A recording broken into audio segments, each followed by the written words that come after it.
அம்மா, இது குழந்தைக்கு ஃபீடிங் பாட்டில்,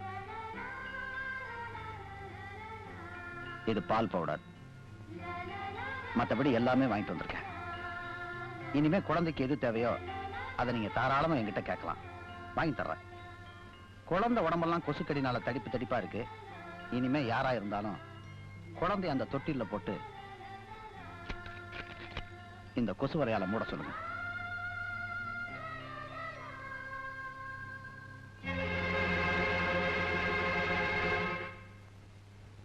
உங்களுக்கு அந்த குழந்தைக்கு என்ன உறவு?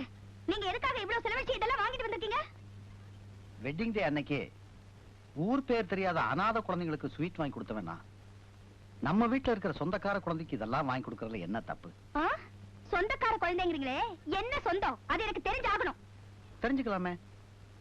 என் தம்பிகளுக்கு பிறந்திருந்தா நான் பெரியப்பா, என் தங்கச்சிக்கு பிறந்திருந்தா நான் தாய் மாமன், எங்க அப்பாவுக்கு பிறந்திருந்தா நான் அண்ணன், உனக்கும் வேற யாருக்குமோ பிறந்திருந்தா கூட நான் தான் அப்பா.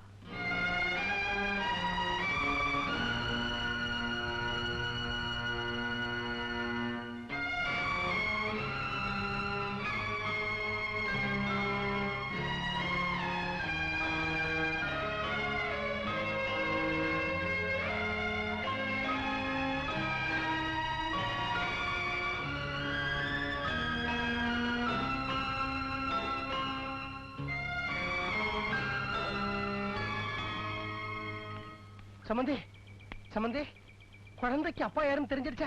இது என்ன எலெக்ஷன் ரிசல்ட்டா?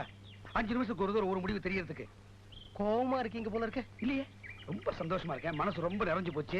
இங்க இருக்கிற மரம் செடியெல்லாம் ஆடுதா அசைதான்னு ஆனந்தமா பார்த்து ரசிச்சுக்கிட்டு இருக்கேன். நான் வந்த நேரம் சரியில்லைன்னு நினைக்கிறேன். நான் ஹோட்டலுக்கு சாப்பிட போய்கிட்டு இருந்தேன். அப்படியே உங்களை பார்த்து விசாரிச்சு போறான்னு வந்தேன். நீங்க சாப்பிட்டாச்சா? சாப்பிடுற மனநிலைமையில இங்க யாரும் இல்ல, சாப்பாடு போடுற மனநிலைமையில இங்க யாரும் இல்ல. சமைச்சதெல்லாம் வேஸ்ட். நீங்க வேற ஏன் சம்பந்தி எங்க வீட்டுல பொண்ணை கொடுத்துட்டு கஷ்டப்படுறீங்க? சம்பந்தி, இது உங்க வீடு இல்ல, என் வீடு. உங்க கஷ்டம் என் கஷ்டம். யார் தகராறு பண்றது? நான் உள்ள போய் விசாரிக்கிறேன்.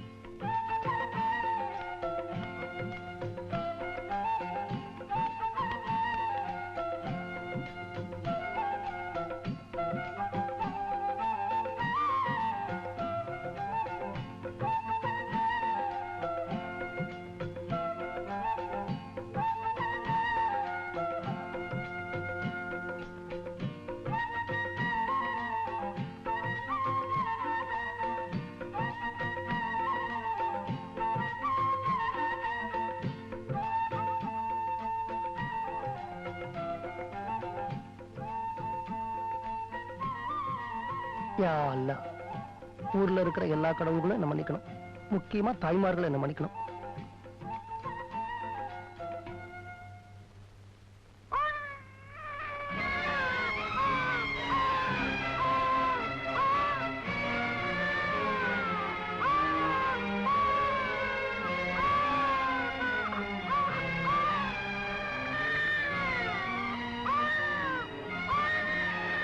சம்மந்திமா, குழந்தை அழுவுது. சம்மந்திமா, குழந்தை அழுவுது. மிஸ்டர் சத்தியமூர்த்தி சார், குழந்தை அழுவுது சார்.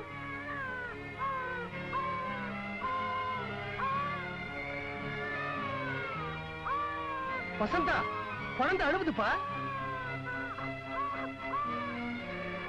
சரஸ்வதி, குழந்தை அழுவுதுமா.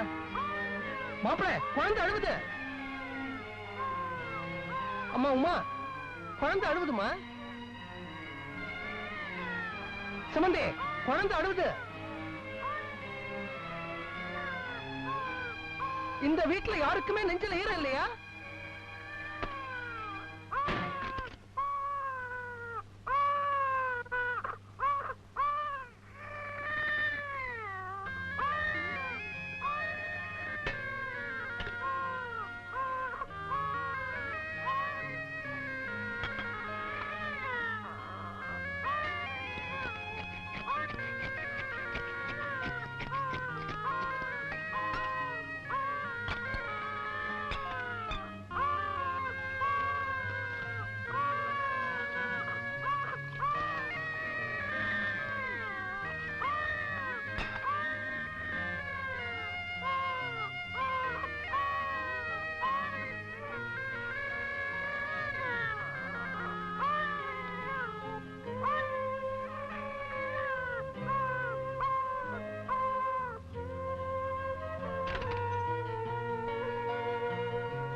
சம்மந்தி அம்மா, இந்த வீட்டுல எல்லாருமே மிருகமா மாறிட்டாங்க நான் நினைச்சேன்.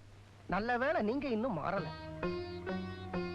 எதுக்கு சொல்றேன்னா, ஒரு தப்பும் பண்ணாத இந்த குழந்தைய கையில எடுத்து ஆகாரத்தை கொடுத்து அதோட அழுகையை நிறுத்தணும்னு உங்களுக்காவது தோணுச்சே, அதுக்கு சொன்ன. நான் 4 குழந்தைகளை பெற்ற தாய் சம்பந்தி. என்னதான் மனசுல கவலை இருந்தாலும் தாய் பாசம் செத்தா போயிடும். ஐய, இதுக்கு பேர் தான் தாய்ப்பாசமா? இந்த கணவனுக்கு இத்தனை நாள் வரைக்கும் இந்த சின்ன விஷயம் தெரியாம போயிடுச்சு. சம்பந்தி, சம்பந்தியமா, எனக்கு ஒரு சின்ன சந்தேகம். இந்த தாய்ப்பாசங்கிறது சாதாரணமா சின்ன குழந்தைங்க மேலதான் வருமா? அதுவே அந்த குழந்தைக்கு வயசாயிடுச்சுன்னா வராதா? சம்பந்தி, சம்பந்தியம்மா கோவிச்சுக்க கூடாது. ஒரு 8 மாச குழந்தை பசியால துடிச்ச உடனே மடமடன்னு ஓடி வந்த தாய்ப்பாசம், கடகடன்னு பொங்கி வந்த தாய்ப்பாசம், திபு திபுன்னு அடிச்சுக்கிட்டு வந்த தாய்ப்பாசம், இதே வீட்டுல ஒரு தனி அறையில ஒரு 24 வயசு குழந்தை தனிமை பசி, ஏக்கப்பசி, துக்கப்பசி, விரக்தி பசி, இளமை பசி, வேதனை பசி, கலக்க பசி, இத்தனை பசியோட துடிச்சுக்கிட்டு இருக்க. அப்ப அந்த தாய்ப்பாசம் ஏமா கண்டுக்கவே இல்ல, கம்முன்னு இருக்கு?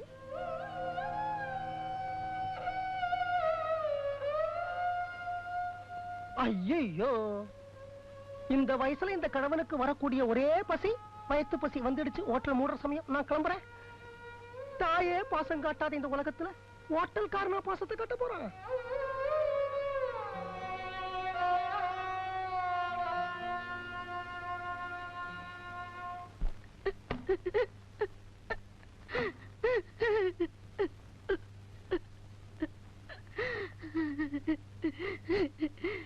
சம்பந்தி என்ன சொல்றாருன்னே எனக்கு புரியலையே.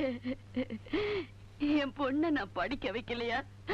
அவளுக்கு துணிமணி வாங்கி கொடுக்கலையா? கல்யாணம் பண்ணி வைக்கலையா? சீர்தனத்தை வாங்கி அடுக்கி வைக்கலையா? அவ வாழ்க்கை நீ நிர்மூலமாக்கிட்ட. இனிமே என்னால என்ன பண்ண முடியும்? எனக்கு தெரியலையே, எனக்கு தெரியலையே, எனக்கு தெரியலையே.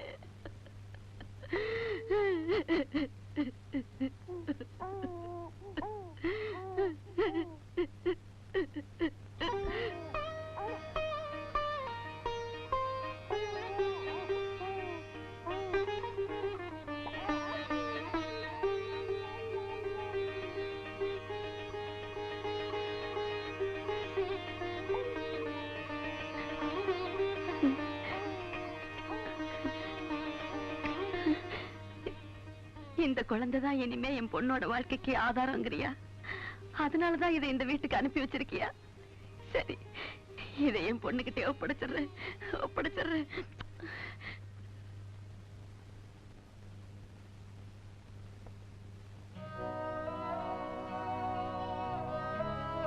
ஏமா, எப்ப பார்த்தாலும் என்ன புஸ்தகம்?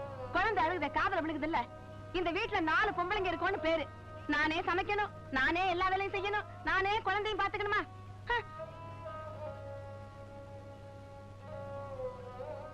இனிமே இந்த குழந்தை அழுதுச்சு நான் யாரையும் கேட்க மாட்டேன், உன்னதான் கேட்பேன். என்ன மறைக்கிற? நான் உங்க அம்மாடி.